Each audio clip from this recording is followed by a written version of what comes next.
Je voudrais dire avec force que s'il est important de considérer la Shoah et les génocides à partir de la compassion pour les victimes, il faut s'interroger aussi, il faut aussi s'intéresser aux hommes et aux femmes qui ont su résister à l'oppression. Pour le Centre Flegg, s'associer à cette démarche relevait de l'évidence. En effet, en tant qu'acteur engagé de la vie culturelle depuis sa création en 1964, nous nous inscrivons depuis notre origine dans une dynamique de partage, d'échange et de partenariat avec le monde associatif au cœur de la cité. Par notre programmation riche et plurielle, nous œuvrons pour favoriser les dialogues entre les familles culturelles, spirituelles, philosophiques et religieuses de notre société et de notre cité. Nous exerçons également notre devoir de mémoire dans le cadre de la Shoah, notamment au travers d'actions menées avec le Yad Vashem, qui distingue chaque année des Justes parmi les nations, ayant sauvé des Juifs. Ainsi, ce partenariat avec Garivo représente pour le Centre Flegg une formidable opportunité d'élargir son action mémorielle en distinguant des personnalités qui ont sauvé la vie en ayant le courage de se lever pour s'opposer à la barbarie de quelque nature qu'elle soit. Comment transmettre à la fois l'espérance et expliquer que chaque être humain compte et peut faire la différence? Cela peut sembler un hasard, mais à travers la lecture des témoignages, on peut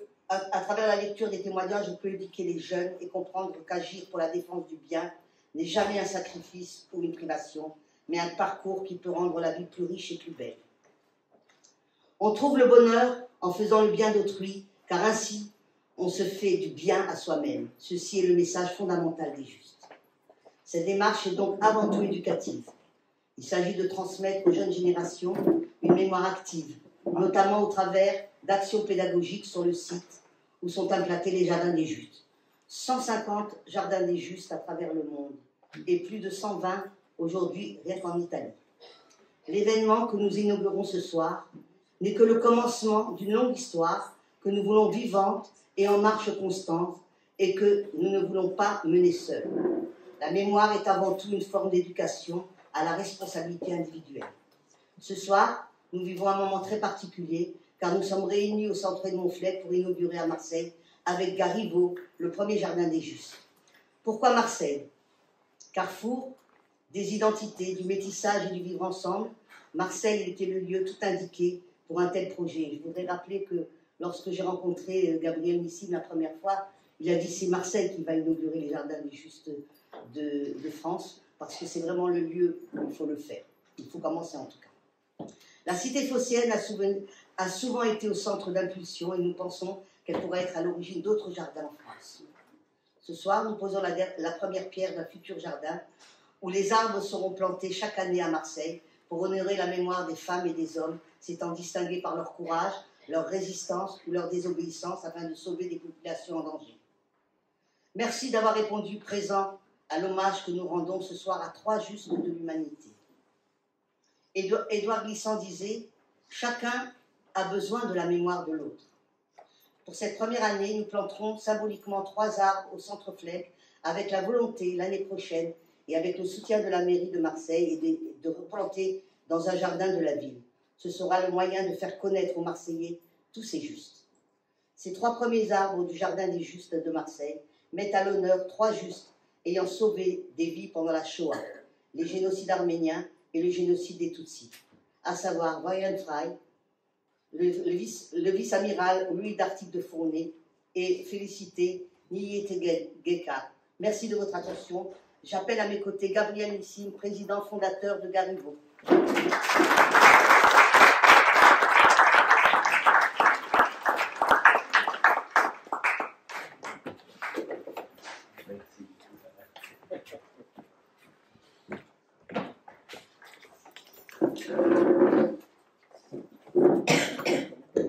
Bonsoir à tous et je suis très émouvé de me trouver ici dans cette salle. Non? Et je pense aussi le nom Flegg, c'est un nom important pour la culture juive, c'est un nom ouvert, un nom de dialogue. Et je pense que c'est aussi l'esprit de la fondation. Moi, je remercie beaucoup Evelyne Sitou, une femme formidable, et aussi je remercie Raymond Arouche pour le grand travail qu'ils ont fait et pour le fait qu'ils étaient comme ça aussi. Ils aiment faire des initiatives folles qu'on fait nous aussi en Italie. Pourquoi je pense que créer les jardins des justes dans le monde aujourd'hui, c'est quelque chose qu'on doit faire avec beaucoup de passion. Et je voulais partir, moi, ce soir, d'une photographie. Non, il y a une photo ici, dans cette salle. Il y a une photo d'un homme, et moi je suis avec lui. Cet homme, c'est Moshe Besky, non? Et c'était le créateur du Jardin des Justes de Yad Vashem. Moi, j'ai écrit le livre de sa vie.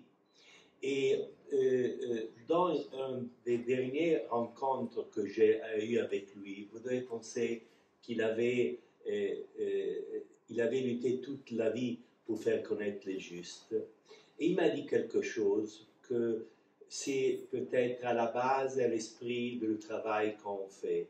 Lui m'a dit, Gabriel, il y a un fait qu'après la Shoah, le mal a continué. Et ça, c'est une leçon amère. Mais d'autre côté, nous, on doit considérer que toujours dans l'histoire, il y a des nouveaux justes qui vont arriver. Et alors, l'espérance de l'humanité sera toujours basée sur les justes. Comme il y avait le juste de la Shoah, il y aura des justes pour des autres situations, non? Et ça, c'était son derrière message. Moi, je pense que c'était son message, c'est son testament spirituel. Et alors, la question qui se pose, et nous, on a vu ça aujourd'hui dans ces journées aussi très dramatiques qu'on vit en Europe. Nous, on avait pensé tous que le mal en Europe, ça ne sera jamais tourné. On avait déjà pas compris très bien ce qui s'était arrivé dans l'ex-Yougoslavie, quand il y avait eu les crimes contre l'humanité, le génocide des Bosniaques. Non? Mais on s'est aperçu que toujours, en regardant ce que ça arrive en Ukraine, que le mal, il se représente, et le mal, il est toujours dans l'histoire. Et même nous, des fois, on a toujours pensé que le mal s'appartient au passé, que le mal s'appartient à la Deuxième Guerre mondiale, le mal s'appartient au nazisme, le mal même, c'était le mal dans le totalitarisme soviétique. On avait dit, c'est tout fini, voilà. Ces jours-là, ils nous ont montré que le mal, il se représente dans l'histoire. Et alors, nous, on a une responsabilité de faire un travail contre le mal. Alors, moi, dans notre travail, on a eu toujours comme référence Moshe Besky, justement, que c'est l'homme qui l'a fait il a fait connaître les justes. Pourquoi avant la catégorie juste comme un homme qui se prend une responsabilité contre un crime contre l'humanité, ça n'existait pas. Non? Et ça, c'est, je pense, une grande révolution aussi de point de vue culturel. Mais je veux aussi vous parler de notre homme, qui on parle dans ces jours-là, dans la presse, que c'est un juif polonais qui s'appelle Raphaël Lemkin, qui avait inventé la parole génocide après la Shoah. Et cet homme, il avait présenté une convention aux Nations Unies pour la prévention du génocide. Et moi, comme cet homme, c'est une histoire formidable, non? Cet homme, il a uni le monde après la Deuxième Guerre mondiale. Pourquoi? Pour approuver en principe un nouveau commandement moral, pas commettre un génocide. Et ça, c'était l'esprit que s'était né après la Deuxième Guerre mondiale. Mais nous, on a vu que ça n'a pas marché. Pourquoi les génocides, ils se sont continués. Mais l'esprit qu'il a donné cet homme, il reste. Alors nous, on a pensé, comme Garivo, que les jardins des justes, ils doivent devenir une centre de conscience permanente pour la société, pour éduquer les hommes à prévenir le mal. Non? Moi, je me rappelle une des observations qu'il avait fait justement Raphaël Mlem, et quand il avait cherché de convaincre le président des États-Unis, Roosevelt, à faire que la Deuxième Guerre mondiale, ça devenait une guerre contre le génocide des Juifs, il avait cherché d'expliquer ça à Roosevelt. Alors, qu'est-ce qu'il a dit? Il avait dit ça, que les Juifs qui étaient dans les ghettos, ils n'étaient pas intéressés en procès contre les criminels après la guerre. Ils étaient intéressés d'être sauvés avant, non pas de se rappeler d'eux après. Non? Et qu'est-ce qu'il voulait dire? Il voulait dire que le grand problème, c'est la prévention du mal avant que le mal il arrive dans la société. Et ça, c'est la question fondamentale, pas quand le mal est arrivé. Quand le mal est arrivé, nous, on est tous perdants. Tous perdants. Ils sont perdants les Juifs, ils sont perdants les Arméniens, ils sont perdants les Rwandais. Pourquoi? Et alors, ça, c'est la grande question. Comment on peut prévenir le mal? Alors, l'idée des jardins des justes, c'est que les jardins des justes, ils deviennent en Europe et dans tous les pays du monde, au moment qui pousse la société à prendre des responsabilités, pas seulement sur le mal du passé, mais sur le mal contemporain. Non? Alors, nous, on a cherché dans ces 150 jardins qu'on a créés en Italie et en Europe, de mettre toujours des figures du passé, des figures du présent. Non? Pourquoi? Nous, on doit soutenir les gens qui prennent de responsabilités dans notre temps. Pourquoi? Nous, on doit changer un peu l'idée du mal. Le mal est toujours contemporain. Ce n'est pas seulement le mal du passé. Le mal existe tout le temps. Il se représente tout le temps. Alors nous, on doit, comment dire, donner force à les gens justes qui se battent dans le temps présent. Et ça, je pense que c'est un peu cette idée utopistique, mais très importante de ces jardins des justes. Nous, on a l'idée qu'on doit créer des jardins des justes dans toutes les capitales européennes, dans tout le pays, et que la journée des justes, comme c'était approuvé par le Parlement européen et par le Parlement italien, ça devient une journée des justes universelle pour la prévention des génocides, aussi approuvée par les Nations Unies. Alors, ça, c'est le travail qu'on va en faire. Pourquoi? Moi, je pense que la question fondamentale de la mémoire, et moi, je viens d'une famille de Salonico. À Salonico, ma famille, c'est des peu survivances des Juifs de Grèce. Vous devez penser qu'il y avait 50 000 Juifs à Salonique et ils sont seulement survivés de 1750. Et ma famille, c'est un des peu familles qui se sont sauvées à Salonico. Non? Et de cette expérience, moi, j'ai eu cette vision que toi, tu vas prendre une responsabilité pour le mal qu'ils ont souffert, tes familles, tes parents, ton peuple, le moment où toi, tu vas travailler dans la société pour prévenir le nouveau mal. Alors ça, c'est la grande question de la mémoire qu'on doit construire. Alors moi, je suis comme ça ravi aujourd'hui qu'on fait cette inauguration de ce jardin avec les Arméniens, avec les Rwandais, avec les communautés juives. Pourquoi? C'est un grand signal. Et je pense que ce sera aussi un signal pour la France. Pourquoi? À partir de Marseille, que c'est une ville de migration, une ville de gens différents, une ville où il vit 50 000 juifs, où il y a les Arméniens, où il y a tant de migrants qui viennent d'autres pays du monde, alors je pense que Marseille, il peut donner ce message universel. Et mon désir est ce que Marseille devienne la première ville de France à créer à créer le jardin, et que la journée des justes, ça devient une journée des justes française. Et moi, je finis, je vous porte, pour donner l'importance de cette journée, je vous porte le salut du président du Conseil de la municipalité de Milan, non, qui voulait être ici. Elle s'appelle Elena Boucher, et vous porte les salutations. Et je vous porte aussi les salutations du consul français de Milan, François Revardo.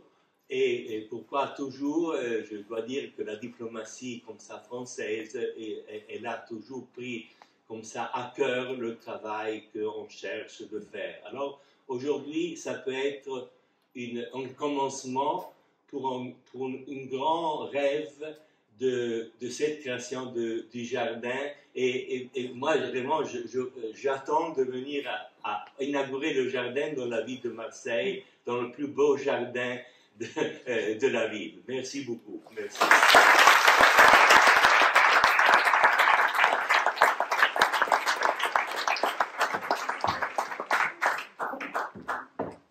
Gabriel, merci infiniment. J'appelle maintenant sur scène Monsieur Pietro Couchoukian, qui est le consul honoraire d'Arménie en Italie et cofondateur de Garivo.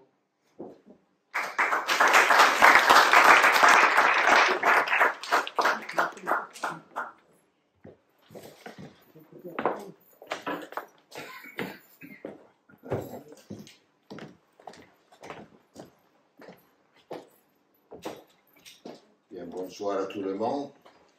Je tiens d'abord à remercier Madame Evelyne Sitrac, président de Saint-Fleck, qui nous a accueillis pour cette journée, mais ainsi les coprésidents de l'UGAP, les deux présidents, tous les organisateurs et les participants. Je suis venu à Marseille peut-être 50 ans avant, avec mon père. Mais j'ai entendu ce soir qu'il y a beaucoup d'Arméniens à Marseille, 80 000. Hein? C'est vrai. Je ne savais pas. Et je suis particulièrement heureux de cette initiative des Jardins des Justes à Marseille, non seulement au vu du choix personnel que nous allons célébrer, mais aussi pour la présence des représentants de communautés juives, arméniennes et rwandaises. Et je suis heureux d'être ici avec mon ami Gabriel Nissi, président de la Fondation Garivo. Avec lui, j'ai partagé un grand chemin depuis 20 ans. Quelques mots pour me présenter. Après m'être immergé dans l'étude du génocide des Arméniens de 1915, un mal extrême, abîme de violence et cruauté envers des personnes sans défense, j'ai cherché une issue à cette horreur. Et Raymond Kevorkian, que les Arméniens connaissent bien, le professeur de la Sorbonne, il m'a dit que j'étais si concentré dans le génocide, il m'a dit « Tu vas devenir fou, c'est mieux que tu changes. » Et j'ai changé. J'ai trouvé une issue en lisant les mémoires de mon père, un rescapé du génocide, qui racontait que sa famille avait été sauvée par un Turc. Ainsi, je me suis mis à la recherche d'autres sauveurs et j'ai fondé en 1996 le Comité pour le juste des Arméniens, la mémoire et le futur, sous l'égide des présidents de la Cour constitutionnelle italienne et arménienne et d'Arménie. À la fin des années 90, j'ai connu Gabriel, qui était à la recherche de juste pour les Juifs. Ainsi, nous avons uni notre effort en créant d'abord un premier lien entre la mémoire du génocide arménien et la Shoah. Puis, nous avons élargi à tous les génocides, les massacres et les atrocités de masse. Et nous avons fondé Garivo, la forêt juste du monde entier. Les justes pour les Arméniens et pour les Juifs, au juste de l'humanité, que nous célébrons dans les jardins et que nous faisons connaître aux jeunes générations. On a employé le terme hébraïque de juste, d'origine talmudique, aussi pour indiquer le sauveur des Arméniens. On a réfléchi sur la notion de personne juste, ni saint ni héros, mais personne ordinaire capable d'accomplir un acte juste. Au cours des années, on a pu ainsi identifier plusieurs sauveurs d'Arméniens dans différents pays. Également mise en évidence la notion de témoin de la vérité. Pour les Arméniens, c'est très important, ça, parce que, comme vous savez, la Turquie toujours nie le génocide d'Arméniens. Alors, pour nous, l'Arménien, le témoin de ce qui est arrivé, sont des Juifs. J'ai recueilli et amené en Arménie au mémorial de Dzernagapert, c'est la Yerevan, c'est un grand mémorial, une poignée de la terre des Juifs que j'avais recueillis dans différents pays et que j'avais identifiés. Et on mettait sur la terre tombale au mur de la mémoire à Dzernagapert. Et beaucoup de personnes que j'ai commencé d'Armin Wegner, Anatole France, Henri Morgenthau, etc. Beaucoup. Et un autre jardin à Gumri, que c'est au nord de Yerevan, jardin de Juste, où on a mis intitulé Arandink. Vous savez, c'était un journaliste arménien, turc-arménien, qui a été assassiné en 2007. Franz Werfer, témoin de la mémoire avec son roman historique Les 40 jours de Moussadar, a été secouru par un juste dont nous célébrions ici la mémoire, américaine Varian Fry. Le roman 40 jours de Moussadar était très important dans les années 30. Aussi important que dans le ghetto de Varsovie, tous les Juifs lisaient le 40 jours de Moussadar, ce roman. Parce que c'est un roman où les Arméniens vont être sauvés. Alors, il était en liaison avec. Notre liaison, il y avait quand, dans la Seconde Guerre mondiale, les nazis voulaient arriver en Israël, en Palestine. Alors, il y avait un comité qui a fondé un lieu de secours nommé Moussadar, en Israël, sur une montagne à Israël. Ben.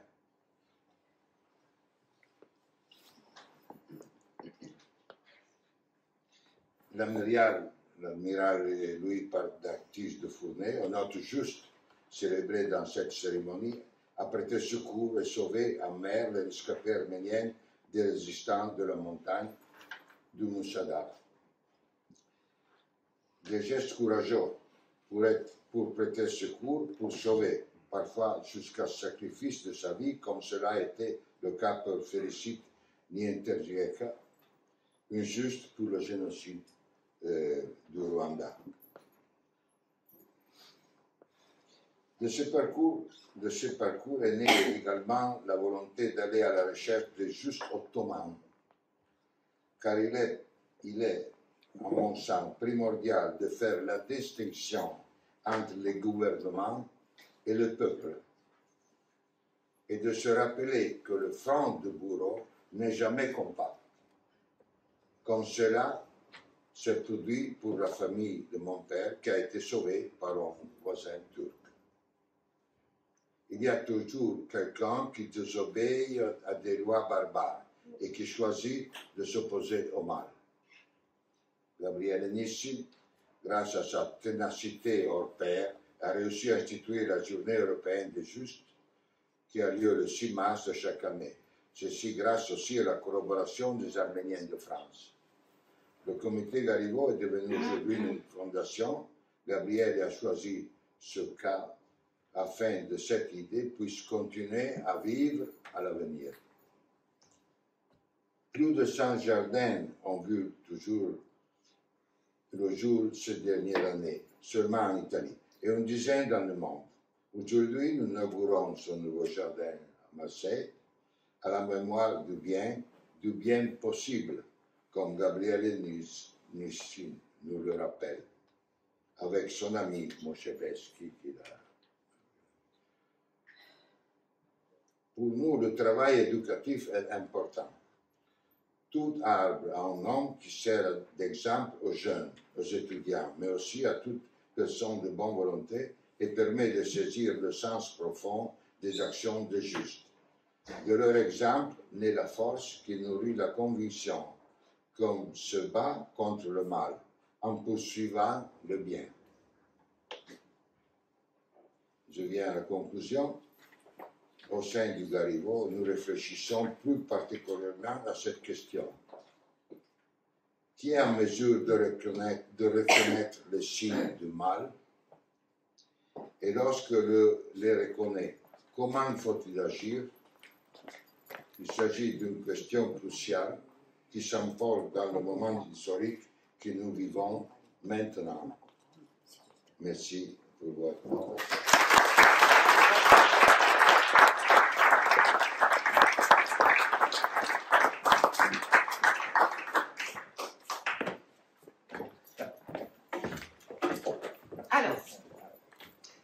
Nous allons enfin procéder à la plantation des arbres. Alors je vais appeler en premier lieu Edwin Citruc, qui est notre présidente du Centre Edmond Flegg, qui va planter un cédra ce soir, grand symbole dans le judaïsme, pour honorer la mémoire de Varian Fram, juste au titre du génocide de la Shoah. Alors on va appeler Paul, voilà, elle est là.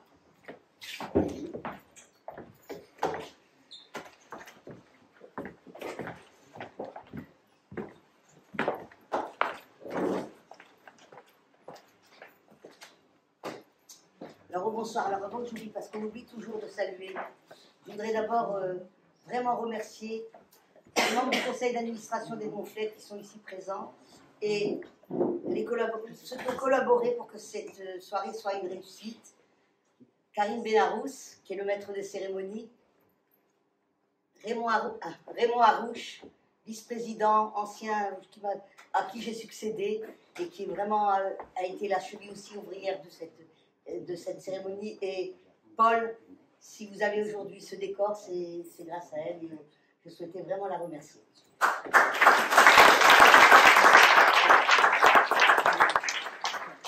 Alors, pour planter l'arbre qui va couronner la mémoire de Varian Fram, j'appelle Raymond Harouche, Karim Benarouche, Benarouche, et puis bien sûr, voilà, veut bien nous accompagner.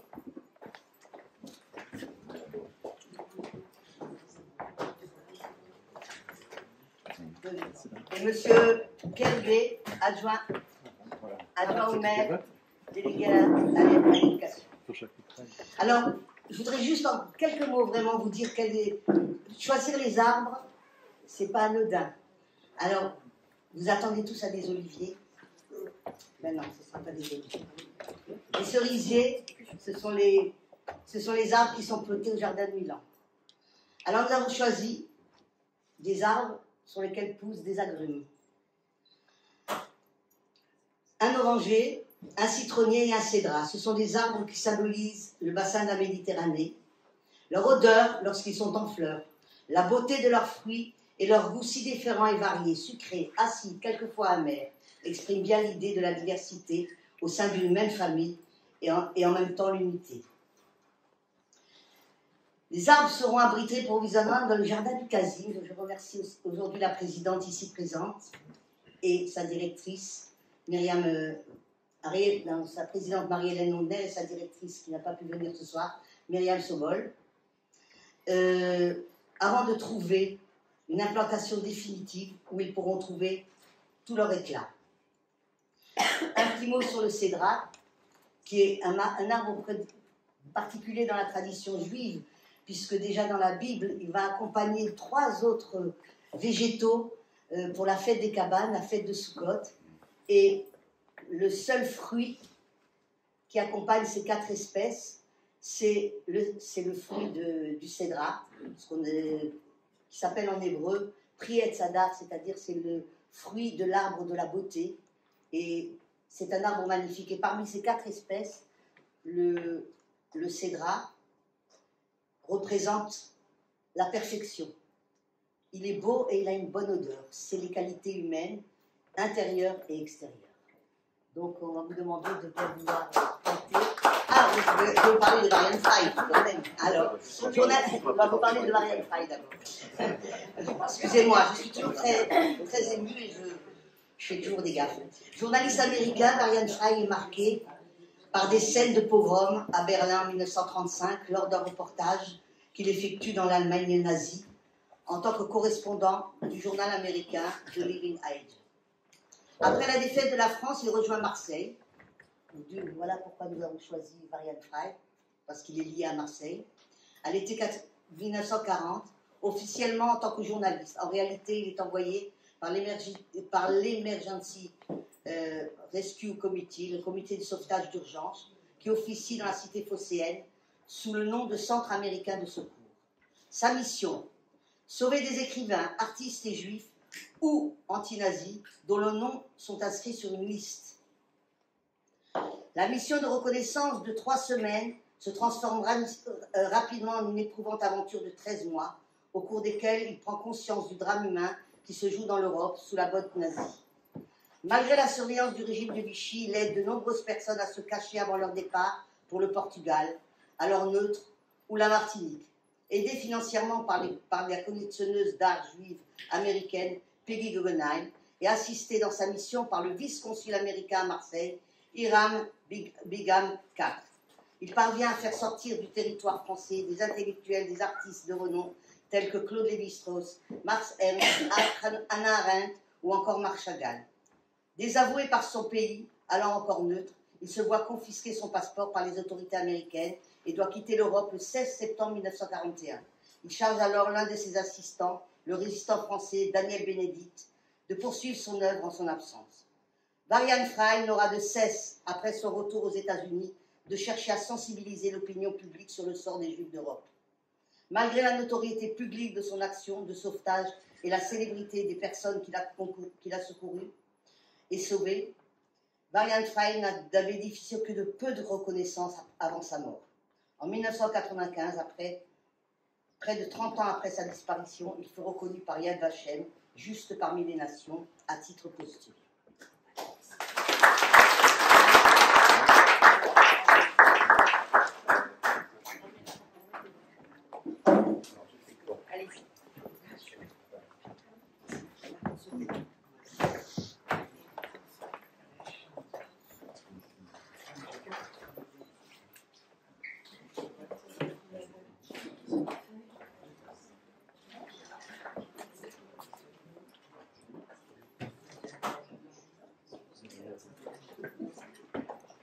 C'est Paul.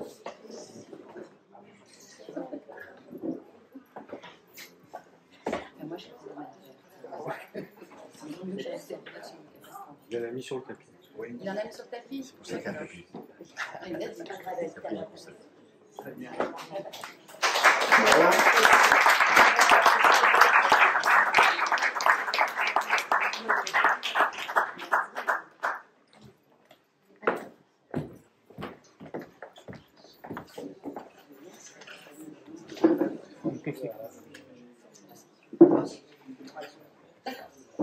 Alors, on va continuer pour la plantation du second arbre. Alors, avant d'appeler les personnes, Paul, alors nous avons fait le cédra, il reste l'oranger et le citronnier. On fait quoi maintenant? Ah, moi, j'aime bien le citron. Allez, on va faire le citronnier. C'est le soleil.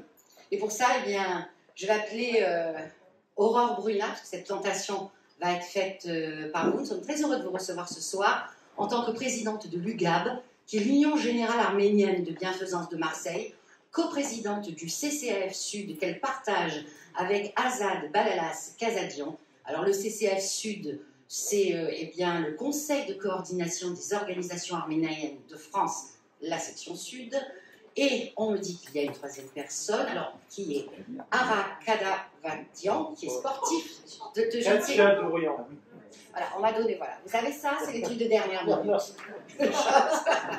Donc je suis désolée d'avoir écorché ce dernier nom. Et donc, vous avez, au titre du génocide arménien, eh ben, vous avez choisi d'honorer un juste, le vice-amiral Louis Dartis du Fournet. Alors venez tous sur scène.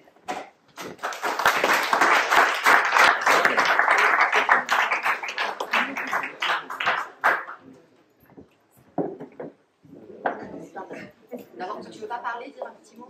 Oui, bien sûr. Ben oui, après. Bon, moi,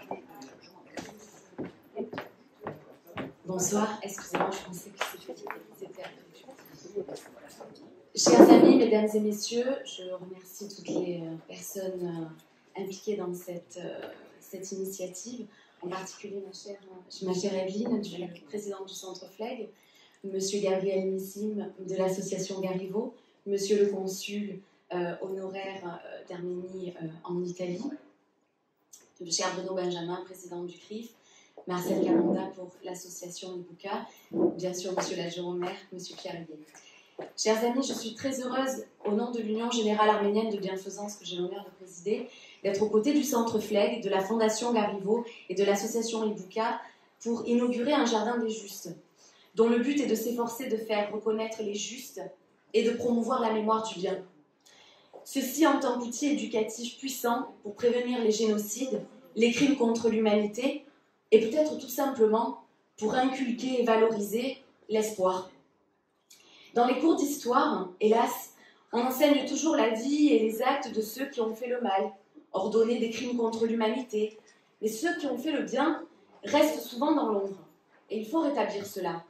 Car si l'on veut réconcilier les peuples après un génocide, ce sont les justes, leurs actes courageux, voire héroïques, qui permettent de retisser les liens, de panser les plaies et enfin de donner des beaux exemples aux jeunes générations que je vois ici d'ailleurs.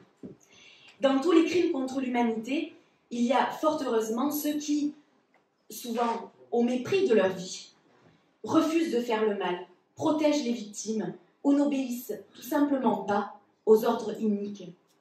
Le vice-amiral Louis Dartis du Fournet en fait partie. Alors, quelques petits mots d'explication. Monsieur le consul, vous m'avez précédé, je vais essayer de ne pas être dans la répétition. Il est le vice-amiral de la 3e escadre française d'Orient, chargé du blocus du littoral ottoman aux abords de la Syrie. Il s'illustre pendant la Première Guerre mondiale en sauvant plus de 4000 Arméniens. Cet événement a lieu en 1915 dans l'Empire ottoman, au sud-est de l'actuelle Turquie, durant donc bien sûr le génocide des Arméniens. Essayant d'échapper aux marches de la déportation, 5000 Arméniens se réfugient dans le massif du Moussadar, au mont Moïse, et organisent une grande résistance pendant 40 jours.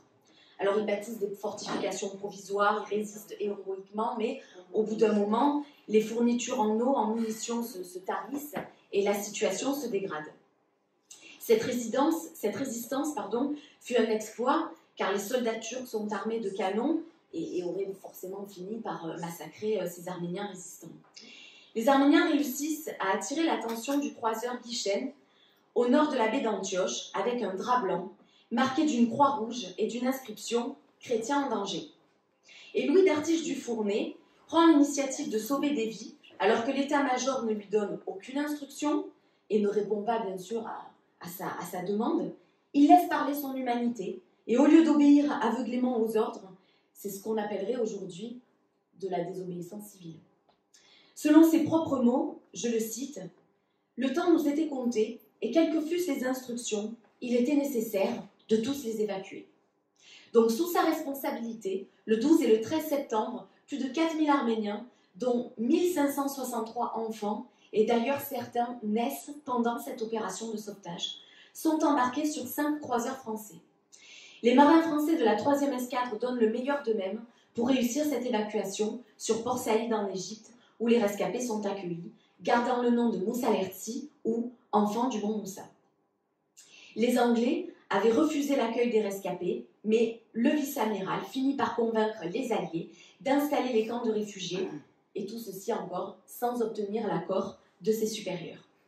3 mois après l'évacuation, il reçoit enfin une réponse à son premier télégramme. Réponse, mais où se trouve le mont Moïse? Ce qui prouve bien sûr que si il s'était conformé aux ordres, eh bien pas un seul Arménien n'aurait été sauvé. Cette résistance arménienne du Moussadar a été connue de l'écrivain Franz Werfel, et à partir donc bien sûr de faits authentiques, il bâtit un grand roman épique, dont vous parliez tout à l'heure, Monsieur le Consul. C'est en 1929 qu'il le commence, car il voit à Damas les réfugiés et orphelins arméniens mutilés et minés par la faim. Et en 1933, le livre est publié, peu après la montée au pouvoir d'Hitler. Et son livre s'intitule « Les 40 jours du Moussadar ». Il obtient un vif succès. Alors bien sûr, je vous rassure, ce livre a très vite été interdit par Hitler et détruit dans plusieurs autodafés. Mais il circulait sous le manteau, notamment plus tard dans le ghetto de Varsovie. Et pourquoi il a eu du succès au sein du ghetto de Varsovie? Parce qu'il donnait un exemple de résistance, un espoir aux juifs du ghetto qui, comme les Moussalerti, résistent et se sont révoltés. Donc, c'est encore un exemple d'histoire commune, de lien entre nos peuples, ébranlés par la folie des hommes. Moi j'aime cette expression de solidarité des ébranlés. Donc, vraiment, merci pour cette initiative de mise à l'honneur des justes. Merci, ma chère Evelyne. Merci, monsieur Gabriel Nissim. Des justes du génocide des Arméniens, du génocide de la Shoah, du génocide des Tutsis. Chérissons les ponts qu'il y a entre nos peuples et chérissons les actes héroïques de ces justes. Je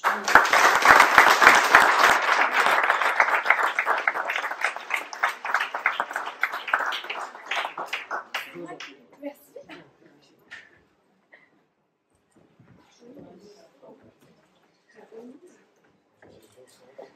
Alors, voilà, il y a déjà un truc. C'est un beau symbole. là, on est au citronnier. Monsieur le consul, vous voulez pas vous joindre à nous?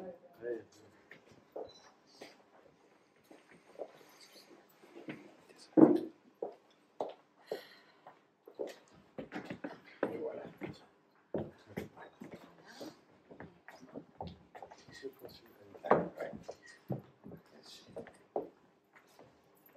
L'arbre est en fleurs et il y a des fruits. Il y a un fruit, il y a des fruits.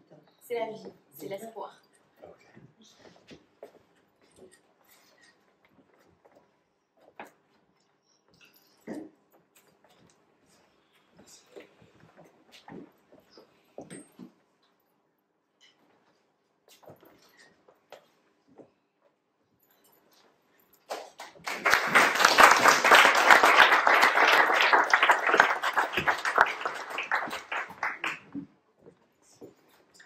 Alors, nous arrivons sûrement au troisième arbre.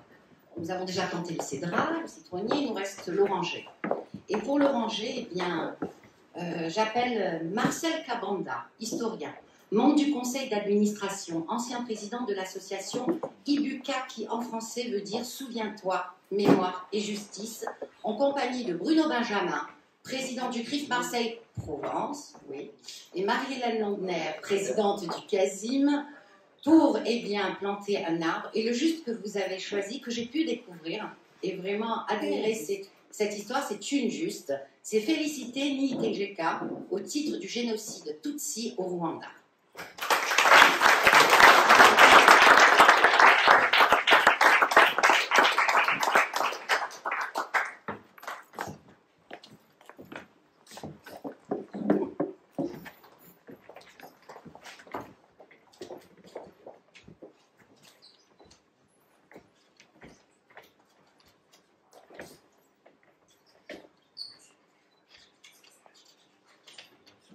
Excusez-moi, je déplie de petits papiers.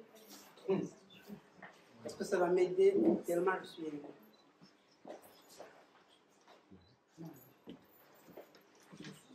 Merci, Evelyne, parce que nous sommes en contact téléphonique, par email, depuis au moins 4 ans.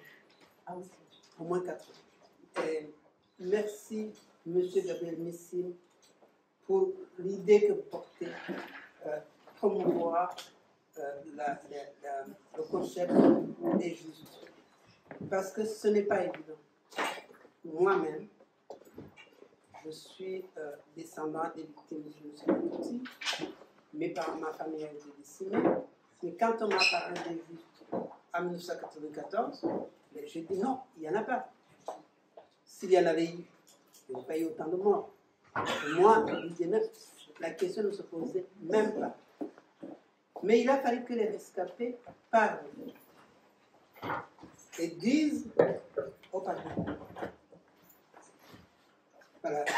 Et donc, en 1994, au lendemain du génocide, quand on m'a parlé des Justes, j'ai dit, il n'en est pas question, il n'y en a pas eu. S'il y en avait eu, il n'y aurait pas eu de mort. Parce qu'il y en avait tellement de morts sur toutes les collines que je me suis dit, s'il y avait eu des Justes, pourquoi il n'y a pas autant de rescapés que cela? Mais je ne me rendais pas compte à quel point le travail d'un Juste n'est pas un travail aisé, ce n'est pas un travail facile. Nous avons des témoignages des gens qui en ont sauvé quelques-uns et qui se sont compromis justement pour garantir à ceux qu'ils protégeaient à la maison de garantir la vie sauve. Donc petit à petit, j'ai pensé à cette idée des Justes en effet, parce que ma fille me disait toujours, mais papa, tu nous parles des morts, ça sert à quoi d'en parler tout le temps? Peut-être avec l'idée des Justes, j'ai quelque chose à lui dire, qu'elle n'est pas obligée de parler des morts, qu'elle n'est pas obligée de parler de la mort, qu'il faut parler de la mort, parce qu'il ne faut pas qu'on s'installe dans le déni. Mais il faut aussi parler des Justes pour comprendre, ou bien pour donner à comprendre que le mal n'est pas une fatalité et que la personne humaine a toujours un choix. Eh bien ici, je vais parler d'une personne qui a fait un choix, qui s'appelle Félicité Niyitegeka, une Rwandaise. Par une décision du gouvernement rwandais en 2011, Félicité Niyitegeka a été élevée au rang des héros de la nation rwandaise. C'est par le témoignage de rescapé que l'on a reconnu, qu'il a été reconnu ce qu'elle avait fait pendant le génocide et qu'elle a payé de sa vie. Elle a payé de sa vie, Félicité Niyitegeka, femme Hutu. Elle a été tuée le 21 avril 1994 parce qu'elle refusait de se séparer des Tutsis qui avaient trouvé refuge dans un centre qu'elle dirigeait en tant que religieuse. Dans les premiers jours du génocide, ça veut dire du 7 avril jusqu'au 20 avril, ce qui arrivait dans son centre, elle a essayé de les faire passer de l'autre côté de la frontière, Goma. C'était facile, elle les faisait traverser la nuit en donnant un peu d'argent aux miliciens et aux militaires pour qu'ils les laissent passer. Comme les militaires savaient ce qu'elle faisait, ils en ont rendu compte à son frère. Et son frère était un homme important. Il était colonel dans l'armée rwandaise. Et son camp, le camp qu'il dirigeait, qui était un camp très important car il formait la crème de l'armée rwandaise, le camp commando à Bigogwe, à moins de 20 km de Gisenyi où il était félicité. Donc les militaires ont dit à son frère, voilà ce que fait votre soeur. Votre soeur, en fait, elle fait obstacle à notre programme. Et le frère lui a envoyé un message pour lui dire de cesser ces actes, de faire partir ces réfugiés et de laisser les miliciens faire leur travail. Et elle va répondre à son frère. Elle répond en Kinyarwanda, j'ai fait une traduction libre que je vais vous lire. Mon frère chéri, merci d'avoir voulu me sauver. Mais au lieu de sauver ma propre vie, sans pouvoir sauver celle des 43 personnes dont je suis chargé, je choisis de mourir avec elle. Prie pour nous afin que nous parvenions devant Dieu et transmets mes adieux à notre maman et à ma sœur. Quand j'arriverai devant Dieu, je prierai pour toi. Prends soin de toi. Ainsi, je te remercie beaucoup d'avoir pensé à moi. Si Dieu nous protège, comme nous l'espérons, on se reverra demain. Ta sœur Félicité Niyitegeka. Donc quand elle parle, c'est le 20 avril. Elle dit, peut-être que nous n'allons pas mourir. Donc le 21, on se reverrait. Alors, Niyitejeka, ça veut dire, en Kinyarwanda, c'est un mot qui ça veut dire, c'est Dieu qui commande. Niyitejeka. En fait, elle a obéi à la voix de Dieu en elle. Elle n'a pas obéi à l'article 8 du décalogue de la haine qui avait été décrété dès 1990. Et l'article 8 disait, les Bahutus doivent cesser d'avoir pitié des Batutsis. Et l'article 9 disait, tout qui se met au travers du chemin est un traître. Et là, il fut tué comme traître. Parce que quand le 21 avril, le centre est attaqué, tous les réfugiés sont amenés à bord d'un minibus vers le lieu d'exécution. Félicité Niyitejeka monte à bord, malgré les menaces, malgré les appels de ses consorts qui l'empêchent d'y aller.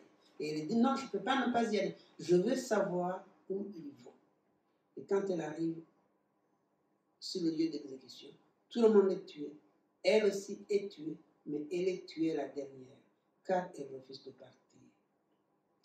Alors je vous remercie d'honorer sa mémoire et de la donner comme modèle à la génération de demain. Car c'est vrai, le mal, c'est pas fini. Il y a toujours des choses mauvaises, malheureuses. Je me rappelle de ces gens, quelque part dans les montagnes au-dessus de Nice, qui avaient essayé d'accueillir des migrants et auxquels on a fait un procès. Un procès pour avoir eu juste de la bienveillance. Et donc, c'est très important cette idée du juste, car elle est nous, elle est remet, elle donne de l'espoir à l'humanité. Je vous remercie. Bravo.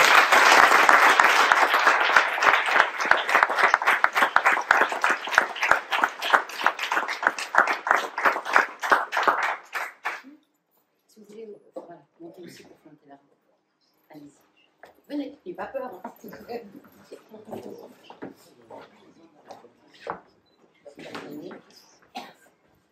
Oui.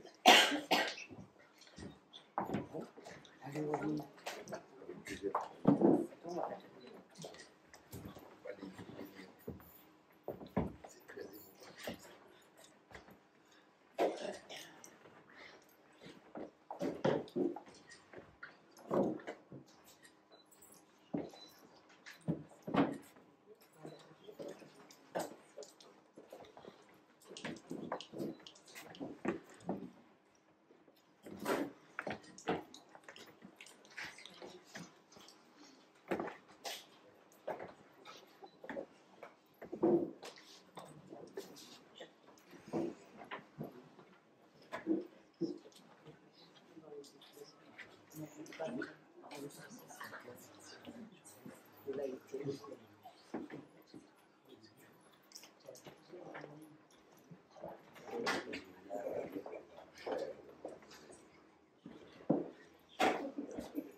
Encore merci Marie-Hélène, le Casim, qui veut bien accueillir nos armes. C'est un réel bonheur et c'est un très beau symbole.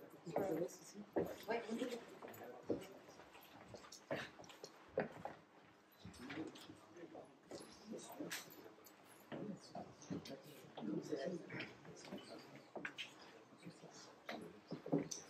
Bon.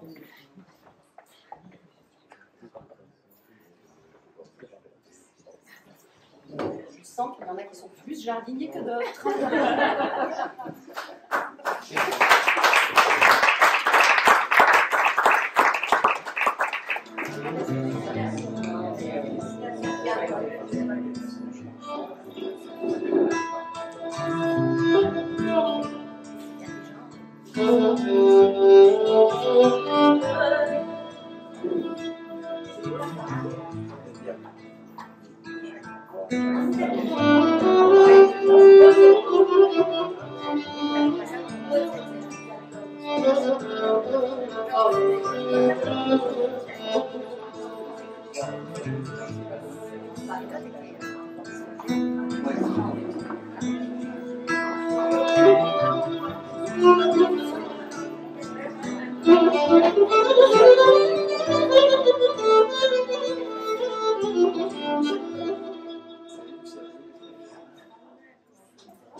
Merci beaucoup. C'était génial. C'était très bien de jouer ensemble. C'est encore mieux. Vraiment, bravo. Alors maintenant, moi j'aimerais bien aussi entendre le moment parce que je t'ai écouté pendant les vacances.